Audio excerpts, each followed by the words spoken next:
بەواجبی سەرشانی خۆمان نەزانین وەکو کۆمیتی شەشی ڕێخستن وەکو هەواڵی یەکێتی کە ئەو کارمەند و پزیشکانی کە لەم خزخانەیە کار دەکەن وە خزمەتێکی بەرچاوەکەن بۆ نەخۆشانەی کە لێرە هەیە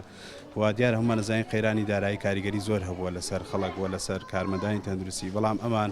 زۆر لە خۆ بردووانەوە زۆر بە ئازایانە و جەریئانە خزمەتێکی زۆر باشی نەخۆشەکانەکەن لێرەکانەوە ئەوەی کە لێرە ئەکرێ بەڕاستی جێگەی تەقدیری و ڕێزە ئامانجمان لە خزمەتکردن و هەمیشە ئامانجیشمان بووە